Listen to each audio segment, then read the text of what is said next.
Tuhan firman-Mu ajaib, kekal meski gunung menghilang. Tiada huruf yang gagal, tak terpatahkan siasat. Hidup seperti-Mu ya Allah, lebih dari emas. Aku bersaksi kitab-Mu, kitab yang suci. Mendengarkan firman-Mu, hibur hati yang luka. Terangilah langkahku kemanapun ku pergi.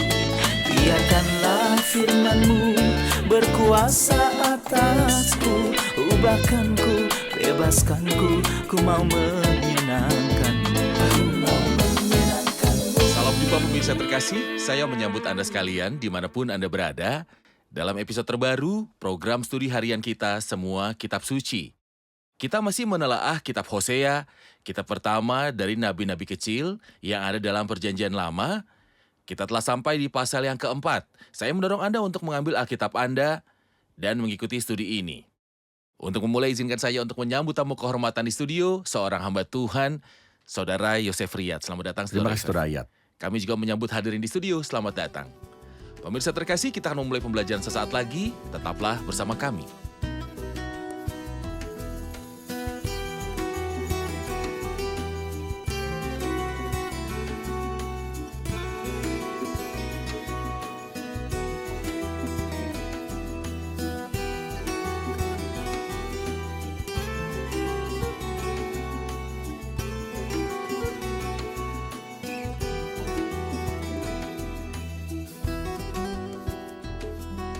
Berjumpa lagi, Saudara Yosef. Terima kasih, Saudara Ayat.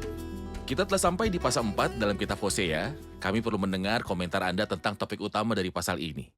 Saya pikir bagus untuk mengingatkan pemirsa bahwa kitab hebat ini dibagi menjadi dua bagian, bagian pribadi dan bagian profetik. Kita sudah menyelesaikan bagian pribadi, maksud saya pada pasal 1, 2, dan 3. Dan kita sudah tahu bahwa pasal-pasal ini sangat gelap tetapi berakhir dengan pemandangan yang bersinar dan ceria waktu pemulihan segala sesuatu. Dari pasal 4 hingga 14 kita akan melihat bagian profetik. Kita tahu bahwa itu dibagi menjadi 3 subbagian. Pasal 4, 5, 6, dan 7 yang berbicara tentang perbuatan salah Israel. Lalu dari pasal 8 sampai 10 dia berbicara tentang penghakiman Tuhan atas Israel. Dan akhirnya dari pasal 11 hingga 14 dia berbicara tentang bulan terakhir pada hari terakhir. Jadi kita akan memulai bagian yang kedua yang dimulai dengan pasal 4 yang berbicara tentang perbuatan salah. Perbuatan Ini adalah salah dan kesalahan dosa Israel Israel. atau penguatan bukti Israel. Benar, Baik.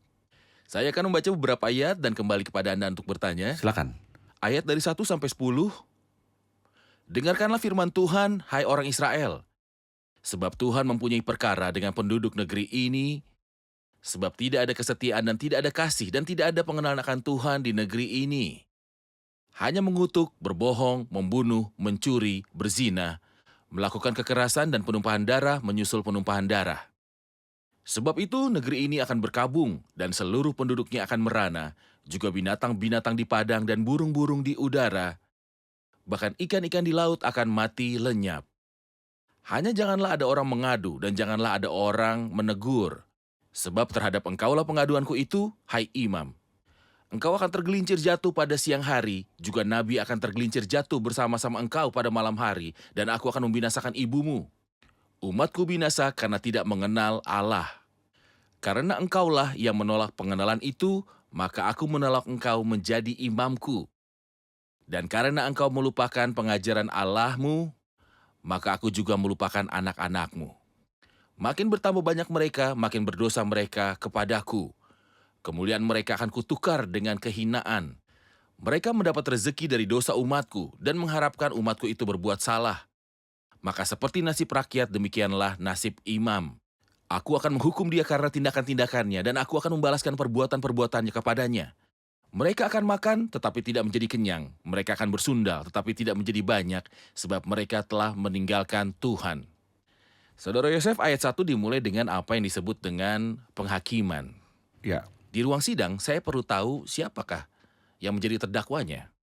Apa petisinya, apa tuduhan-tuduhan dalam petisi terhadap terdakwa tersebut.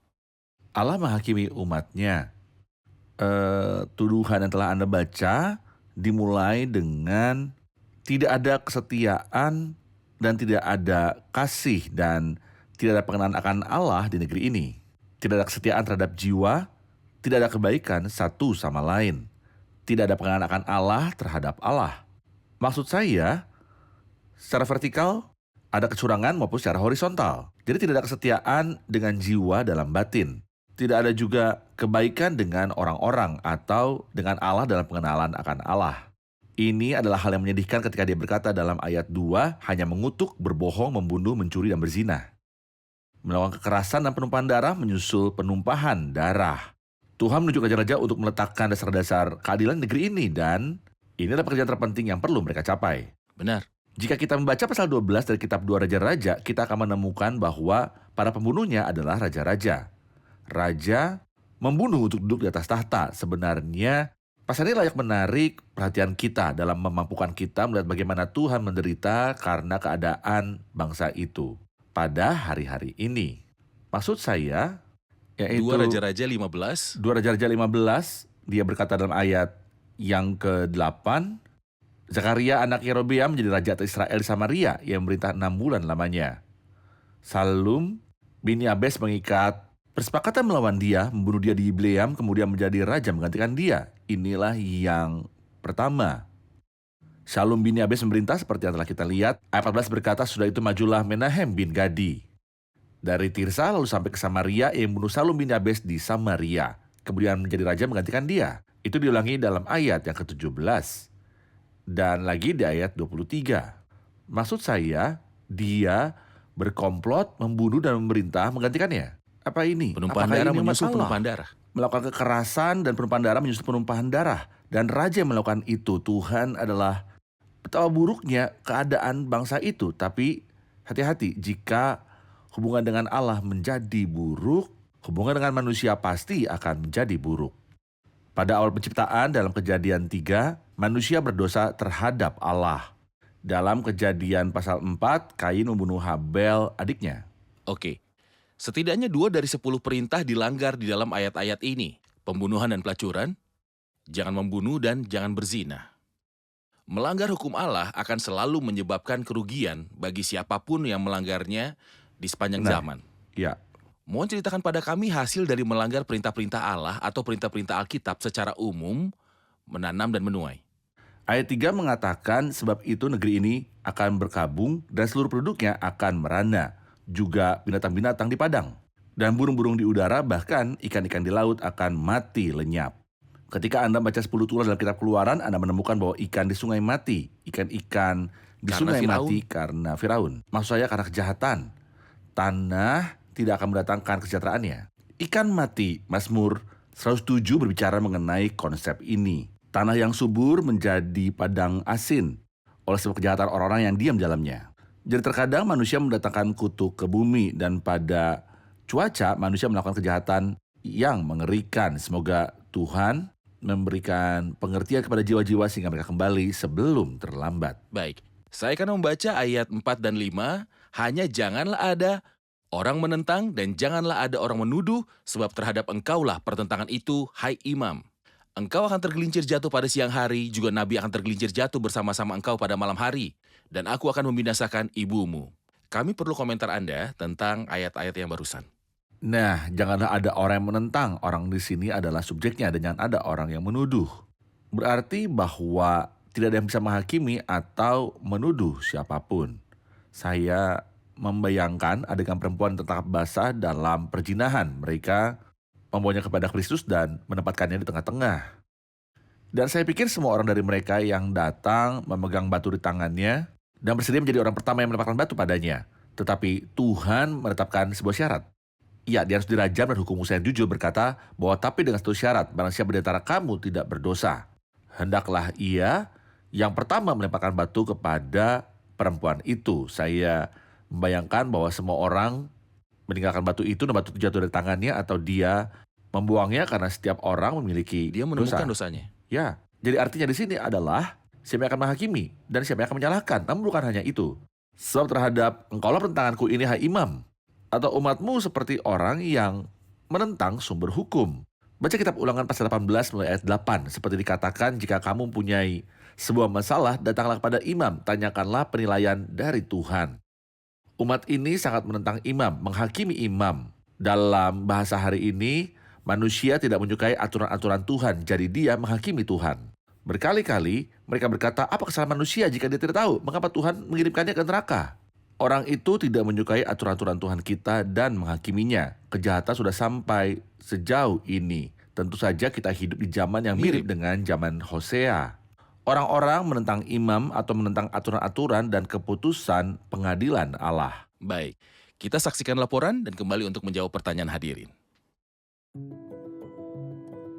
Memang benar bahwa orang-orang pada zaman dahulu adalah orang-orang yang telah dipilih Allah dan telah disediakan hukum Musa. Tetapi kita harus memahami bahwa hukum Taurat adalah teladan Allah bagi setiap bangsa yang ingin menerima berkat. Oleh karena itu, mayoritas bangsa-bangsa bersalah atas dosa-dosa yang sama yang telah dilakukan oleh bangsa itu. Ketika Allah menghukum dan mengizinkan mereka untuk diasingkan, ada yang berkata, kami bukan penyembah berhala, tetapi keserakahan dan nafsu juga merupakan penyembahan berhala. Kita mungkin membaca kitab Hosea dan menunjuk jari kita langsung kepada orang-orang dan berkata, oh, betapa orang-orang ini membelakangi Allah, tetapi kita sangat perlu melihat ke sekeliling dan melihat apakah ini berlaku juga untuk diri kita. Ayat 6 berkata, umatku binasa karena tidak mengenal Allah, karena engkaulah yang menolak pengenalan itu, maka aku menolak engkau menjadi imamku. Perkataan ini ditujukan kepada 10 suku Israel, namun bait suci sudah ada di kerajaan selatan. Jadi apakah arti dari ayat ini? Oke, imamat itu ada di kerajaan Yehuda di selatan. Jadi apa artinya? Aku menolak engkau menjadi imamku jika ia berbicara tentang kerajaan utara. Sampai saat itu Tuhan belum menolak 10 suku. Dia sabar dan memberi mereka kesempatan. Oleh karena itu sampai saat itu mereka masih disebut umatku. Karena itu 3 kali dalam ayat ini kita membaca tentang umatku. Kali yang pertama dalam ayat ini yang baru saja kita baca, umatku binasa karena tidak mengenal Allah. Sekali lagi dalam ayat 8 mereka mendapat rezeki dari dosa umatku dan mengharapkan umatku itu berbuat salah. Dan di lain waktu dalam ayat yang ke-12, umatku bertanya kepada pohonnya, umatku, umatku, umatku. Mereka adalah umat Allah, tetapi sayangnya mereka benar-benar berpaling jauh darinya. Kita melihat ini dalam perkataan Elia, tetapi Tuhan kita masih melawat umat itu dan mengutus kepada mereka nabi-nabi seperti Elia. Nabi-nabi besar datang dalam kerajaan 10 suku. Kerajaan ini adalah pengkhianat, bangsa yang murtad yang telah menjauh dari Tuhan. Ini adalah bukti bahwa Tuhan kita tidak menolak umat itu sampai saat ini. Namun ia berkata, umatku binasa karena tidak mengenal Allah. Dan tolong jangan merasa kasihan kepada mereka, karena mereka tidak tahu, oh orang malang. Tidak, dia berkata karena engkaulah yang menolak pengenalan itu. Ada perbedaan antara saya tidak mendapatkan pengetahuan dan saya tidak suka pengetahuannya. Bukannya orang ini tidak tahu, namun mereka tidak ingin tahu karena engkaulah yang menolak pengenalan itu. Sebab itu, sebagai hasilnya aku menolak engkau menjadi imamku. Dan kata imam itu berarti memiliki kedekatan khusus. Imamat menarik untuk dekat. Imamat menarik untuk dekat, jadi aku menolak kamu untuk berada dekat denganku. Sudah berakhir, aku kesal padamu dan akan mendorongmu menjauh dariku. Baik, terima kasih. Ayat 7, makin bertambah banyak mereka, makin berdosa mereka kepadaku. Kemuliaan mereka akan kutukar dengan kehinaan. Mereka mendapat rezeki dari dosa umatku dan mengharapkan umatku itu berbuat salah. Maka seperti nasib rakyat, demikianlah nasib imam. Aku akan menghukum dia karena tindakan-tindakannya dan aku akan membalaskan perbuatan-perbuatannya kepadanya. Mereka akan makan tetapi tidak menjadi kenyang, mereka akan bersundal tetapi tidak menjadi banyak sebab mereka telah meninggalkan Tuhan. Mohon komentar Anda. Makin bertambah banyak mereka. Kita sebagai orang Mesir tahu bahwa di wilayah Al-Said selatan Mesir ketika keluarga penuh laki-laki, mereka menganggapnya sebagai keluarga yang kuat. Tapi sayangnya makin bertambah banyak mereka, makin berdosa mereka kepadaku. Hasilnya adalah kemuliaan mereka akan kutukar dengan kehinaan. Ayat 8, mereka mendapat rezeki dari dosa umatku. Kata dosa di sini mungkin berarti korban penghapus dosa. Jadi mari kita dapatkan gambaran tentang artinya. Ketika seseorang melakukan dosa, dia membawa korban penghapus dosa kepada imam. Dan imam harus memakan korban persembahan ini. Saya pikir para imam mendorong yang berbuat dosa. Mengapa? Karena Untuk makan korban persembahan. selama engkau membawa seekor domba ketika engkau berbuat dosa, oleh karena itu lakukanlah. Dan bawakan aku domba-domba, sehingga mereka mendorong perbuatan itu. Dan saya pikir bahkan dalam kekristenan hal seperti itu sering terjadi. Alih-alih mengatakan kebenaran. Itu bukan kekristenan yang benar. Tentu saja. Ada beberapa praktek asing dalam kekristenan. Dia berkata dalam 2 Petrus, mereka akan masukkan pengajaran-pengajaran sesat yang membinasakan, dan karena serakahnya guru-guru palsu itu akan berusaha mencari untung dari kamu dengan cara isapan jempol mereka. Aku perlu mendapat keuntungan terlepas dari kehancuranmu. Yang paling penting keuntungan saya itu terjadi dalam Yudaisme. Sekarang ini juga terjadi dalam Kristen nominal yang jauh dari Kristus. Hasilnya adalah aku akan menghukum mereka karena jalan-jalan mereka dan membalas perbuatan-perbuatan mereka. Mereka akan makan tetapi tidak puas. Mereka akan melakukan persundalan tetapi tidak bertambah banyak karena mereka telah meninggalkan Tuhan. Oke. Saudara SFKI butuh komentar Anda tentang ayat 12 dan 13 karena mereka cukup berbahaya. Umatku bertanya kepada pohonnya dan tongkatnya akan memberitahu kepadanya. Sebab roh perzinahan menyesatkan mereka dan mereka berzinah meninggalkan Allah mereka. Mereka mempersembahkan korban di puncak gunung-gunung dan membakar korban di atas bukit-bukit di bawah pohon besar. Dan pohon hawar dan pohon rimbun sebab naungannya baik. Itulah sebabnya anak-anakmu perempuan berzina dan menantu-menantumu perempuan bersundal. Ini adalah penyembahan berhala, ketidakkudusan dan pelacuran. Di dalam umat ini, umat Allah, apa yang Anda lihat? Mengapa ini terjadi? Dalam ayat 6 ia berkata, karena engkaulah yang menolak pengenalan pengetahuan itu. Orang yang tidak ingin mengenal Tuhan kita, dia ingin menyimpang dari pengetahuan tentang Tuhan. Kami tidak suka mengetahui jalan-jalanmu. Hasilnya akan menuju penyembahan berhala. Menuju penyembahan berhala dalam gambaran yang paling jelek, yaitu memohon kepada sepotong kayu. Apakah dia melakukan seperti ini? Sampai sekarang. Dalam kitab Yesaya dia mengatakan bahwa dia membawa sepotong pohon. Dia memotongnya dan menggunakan satu bagian untuk memanggang. Dia makan, menghangatkan, dan menyenangkan diri sendiri. Dan dia menjadi bagian keduanya sebagai Allah. Dan menyembahnya. Itu aneh. Umatku bertanya kepada sepotong kayu. Namun tragedi ini tidak hanya karena kita sembrono tenggelam dalam praktek-praktek yang tidak berguna, tetapi juga dengan ketidakkudusan. Saya pikir manusia mencintai penyembahan berhala tidak hanya karena itu adalah penyembahan tidak logis terhadap sepotong kayu, tetapi karena penyembahan berhala tidak mengatakan kepadaku bahwa ini adalah dosa dan aku harusnya menjauh darinya karena Allah itu kudus. Setiap agama atau ibadah yang tidak mengatakan bahwa Allah itu kudus tapi mendorong untuk melakukan dosa akan disambut selama Tuhan tidak membuka hati saya untuk bertobat dan menerima karyanya di dalam hati. Benar. Ayat 14 membutuhkan komentar Anda. Aku tidak akan menghukum anak-anak perempuanmu sekalipun mereka berzinah atau menantu-menantumu perempuan sekalipun mereka bersundal. Sebab mereka sendiri mengasihkan diri bersama-sama dengan perempuan-perempuan sundal dan mempersembahkan korban bersama-sama dengan sundal-sundal bakti, dan umat yang tidak berpengertian akan runtuh. Apa arti aku tidak akan menghukum anak-anak perempuanmu? Jika Anda menyelesaikan kalimatnya, Anda akan menemukan bahwa dia mengalihkan pembicaraannya dari wanita ke pria. Iya. Jadi aku tidak hanya akan menghukum putri-putrimu ketika mereka menjadi pelacur atau pengantin perempuanmu ketika mereka berzinah. Mengapa? Karena pria juga melakukan hal yang sama. Iya. Jadi siapa yang harus aku hukum? Jika wanita melakukan perzinahan dan pria pergi kepada pelacur-pelacur, maka aku tidak akan menghukum. Itu berarti bahwa mereka menjadi kasus tanpa harapan. Misalnya, ketika seseorang pergi ke dokter, dan setelah pemeriksaan, dokter menemukan bahwa kanker menyebar di seluruh Sangat tubuh. sakit. Kemudian ia berkata pada keluarganya bahwa dia pulang. Aku tidak punya pengobatan untuknya. Ini adalah kasus yang tidak ada harapan. Aku harus melarangnya melakukan banyak hal. Benar. Orang-orang ini telah sampai sejauh itu. Aku tidak akan menghukum anak perempuanmu sekalipun mereka berzina atau menantu perempuanmu sekalipun mereka bersundal. Sebab mereka sendiri mengasihkan diri bersama-sama dengan perempuan-perempuan sundal dan mempersembahkan korban bersama-sama dengan sundal-sundal bakti. Sebab itu hasilnya adalah bahwa bangsa itu yang tidak berpengertian akan runtuh. Tidak adanya pengetahuan menghancurkan. Di Ya. sini ia berkata umat yang tidak berpengertian akan runtuh, hancur. Dan dalam kedua kasus akhirnya benar-benar sulit bagi bangsa ini. Benar. Jika engkau ini berzina, hai Israel, janganlah Yehuda turut bersalah. Janganlah pergi ke Gilgal, dan janganlah naik ke Bet Awen, dan janganlah bersumpah demi Tuhan yang hidup. Sebab Israel degil seperti lembu yang degil. Masakan sekarang Tuhan mengembalakan mereka seperti domba di tanah lapang? Efraim bersekutu dengan berhala-berhala. Biarkanlah dia. Sebelum kita berbicara tentang Efraim, saya perlu sekali lagi komentar Anda tentang Israel dan Yehuda. Apa hubungan antara Yehuda dan Israel? Dari ayat 15, saya mengerti bahwa Tuhan di hari-hari kehancuran menerima kesaksian negatif. Apa artinya ini?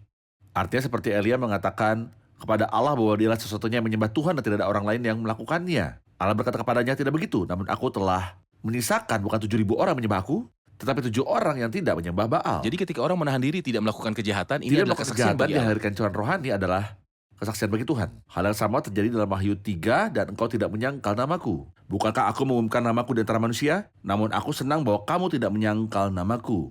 Di sini, kita melihat gagasan yang sama. Jika engkau ini berzina, hai Israel, dan itu adalah kebenaran. Janganlah Yehuda turut bersalah. Itu berarti bahwa aku akan menerima dari Yehuda untuk tidak merasa bersalah. Dan itu adalah kesaksian yang dapat terima pada masa kehancuran. Oke, kita akan menerima pertanyaan hadirin. Dalam ayat 15 dia berkata, "Jika engkau ini berzina, hai Israel, janganlah Yehuda turut bersalah, janganlah pergi ke Gilgal, dan janganlah naik ke Betwen, dan janganlah bersumpah demi Tuhan yang hidup." Mengapa Tuhan meminta mereka untuk tidak melakukan hal-hal ini? Oke, kami butuh komentar Anda tentang Gilgal. Janganlah pergi ke Gilgal dan janganlah naik ke Bet Awen. Mengapa? Apa itu Pertama- Gilgal dan Bet Awen? Pertama, Bet Awen tidak disebut dalam Alkitab. Kata Awen berarti kesia-siaan. Betel menjadi Bet Awen karena mereka menaruh anak lembu emas di Betel. Dan mereka Itu ada di Kerajaan menyembah di Utara. Kerajaan Utara, itulah sebabnya disebut Betel. Tetap itu disebut Bet Awen, rumah kesia-siaan dan ketidakbergunaan. Bahkan Gilgal dan Betel adalah tempat-tempat yang memiliki kenangan harum dalam sejarah bangsa itu. Tapi seolah-olah Tuhan berkata, jangan pergi ke tempat-tempat ini. Ini ingatkan saya pada Amos pasal 4. Ia berkata dalam Amos pasal 4, ayat 4, datanglah ke Betel dan lakukanlah perbuatan jahat. Tentu saja itu adalah omongan sinis. Ke Gilgal dan perhebatlah perbuatan jahat. Maksud saya bahwa mereka pergi ke Betel dan Gilgal dan melakukan pelanggaran. Sampai hari ini ada orang yang pergi ke tempat ini dan yang itu, maksud saya tempat-tempat kudus, untuk diberkati. Tapi mereka tetap diam-diam dalam dosa-dosa mereka. Tuhan itu berkata, tidak, jangan pergi jika kamu melanggar. Benar. Juga dalam Amos 5 Anda akan menemukan gagasan yang sama. Sebab beginilah firman Tuhan kepada Israel, carilah aku, maka kamu akan hidup. Janganlah kamu mencari Betel, janganlah pergi ke Gilgal. Saya tidak ingin Anda pergi ke tempat-tempat tertentu, tapi saya ingin Anda mencari Tuhan di mana Anda berada. Jika engkau mencariku dan bertobat dari dosa-dosamu, firman Tuhan ini pasti jauh lebih baik bagiku daripada berpergian ke tempat terjauh di dunia, sementara engkau tak berada dalam dosa-dosa dan pelanggaran-pelanggaranmu. Saudara Yosef, ayat 16 berkata, Israel degil seperti lembu yang degil. Kita perlu tahu kapan Israel menjadi degil dan keras kepala dan mengapa disamakan dengan lembu yang degil. Masakan sekarang Tuhan menggembalakan mereka seperti domba di tanah lapang? Merujuk pada waktu apakah firman itu? Dan ia berkata Tuhan menggembalakan mereka seperti domba. Mohon penjelasan Anda. Israel degil seperti lembu yang degil. Anda bertanya kapan itu terjadi? Faktanya, kapan itu tidak terjadi sejak hari mereka mengenal Tuhan kita. Mereka seperti lembu yang degil. Musa berkata, bahkan kamu menentang Tuhan sejak aku mengenal kamu. Sejak hari aku mengenal kamu, kamu telah berontak terhadap Tuhan. Lembu betina yang keras kepala menginjakkan kakinya di tanah dan tidak ada yang bisa menggerakkannya ke depan. Seolah-olah Tuhan berkata, aku telah melakukan banyak upaya untuk mendorongmu maju melalui para nabi. Tapi kamu seperti lembu betina yang keras kepala dan menolak untuk bergerak. Karena itu dan sebagai akibat dari menolak untuk mendengarkan suaraku, sekarang Tuhan menggembalakan mereka seperti domba di tanah lapang. Padang rumput tidak memiliki pagar dan tidak ada perlindungan. Aku akan berhenti melindungimu, jadi engkau tidak akan menjadi makanan serigala manapun. Beruang apapun atau hewan pemangsa apapun untuk memakanmu. Dan itu tentu saja apa yang terjadi tak lama setelah itu. Oke, mulai dari ayat 17, Efraim bersekutu dengan berhala-berhala, biarkanlah dia. Ketika minuman mereka sudah habis, mereka menyerahkan diri kepada persundalan. Para pemimpin mereka sangat mencintai kehinaan. Angin telah membungkus mereka dengan sayapnya, dan mereka akan mendapat malu karena korban-korban mereka. Mohon penjelasan Anda untuk 3 ayat terakhir. Efraim adalah kerajaan utara dan kata Efraim disebut 36 kali dalam kitab Hosea. Salah satu penyebutan yang menyedihkan adalah ayat 17, Efraim bersekutu dengan berhala-berhala. Ini berarti bahwa tidak ada pelepasan antara Efraim dan berhala-berhala. Sampai Tuhan berfirman, tinggalkanlah Efraim sendirian. Itu adalah kasus yang tanpa harapan. Ketika kita membaca pasal 5 ayat 6, dia mengatakan bahwa Tuhan telah menarik diri darinya. Itu berarti bahwa Tuhan melihat bahwa suku ini atau kerajaan ini adalah kasus yang tanpa harapan. Tetapi syukur kepada Allah ketika kita mencapai pasal 14 ayat yang ke-8, dia berkata, Efraim, apakah lagi sangkut pautku dengan berhala-berhala? Akhir yang mulia yang tentangnya kita baca dalam pasal 14. Lalu ia berkata, saat minuman mereka sudah habis, mereka menyerahkan diri habis-habisan kepada persundalan. Ketika mereka menyelesaikan pesta-pesta bejat untuk bernyanyi dan minum Bejat. dan pesta pora, mereka mulai melacur. Itu berarti bahwa mereka tidak mengenal Tuhan. dan sama sekali tidak memiliki hubungan dengannya. Pemimpin mereka lebih mencintai kehinaan. Para pemimpin besar dalam kerajaan mencintai kehinaan. Maksud saya, pemimpin bisa menjadi sosok hamba Tuhan yang dihormati di depan orang-orang, tetapi Allah mengenal hatinya. Tampaknya ia menyukai aib, lelucon, korupsi, dan kehilangan. Karena apa yang inginkan dalam ayat 19, angin melingkupi mereka. Seluruh kerajaan akan diserahkan oleh angin. Mereka akan mendapat malu karena korban-korban yang mereka persembahkan kepada berhala-berhala. Baik, terima kasih Saudara Yosef. Semoga Tuhan memberi kita kasih karunia untuk diperingatkan tentang apa yang telah terjadi pada bangsa itu saat kita hidup di zaman ini, di zaman gereja. Benar.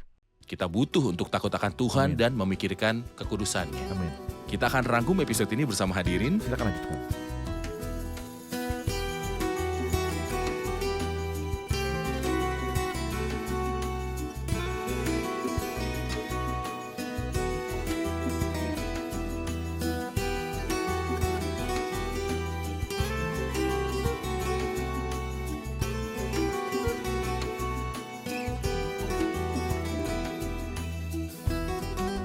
Dalam pasal 4 ayat 1 dan 2, ada tuduhan-tuduhan terhadap Israel dalam penghakiman Tuhan atas mereka.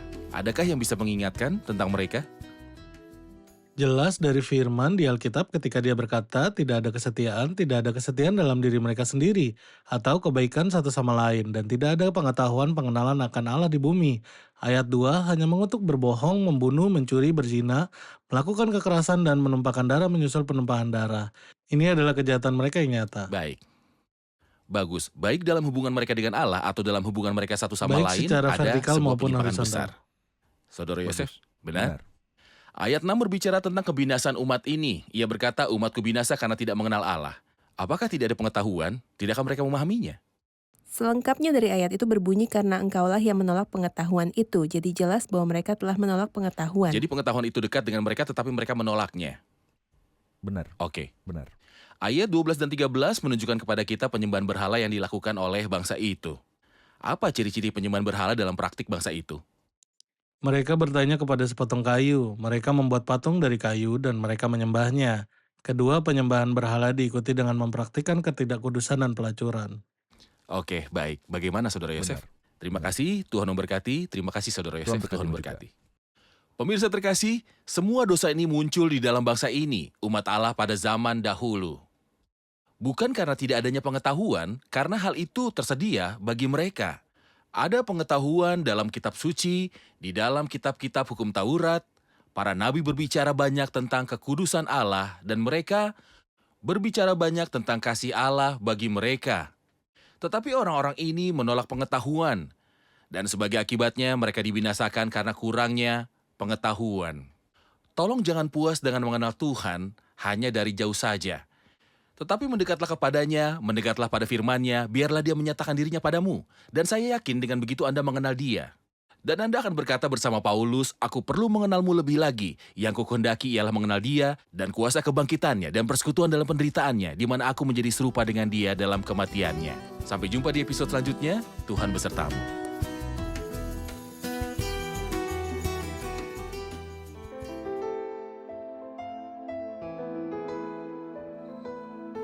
Tuhan firman-Mu ajaib, kekal meski gunung menghilang.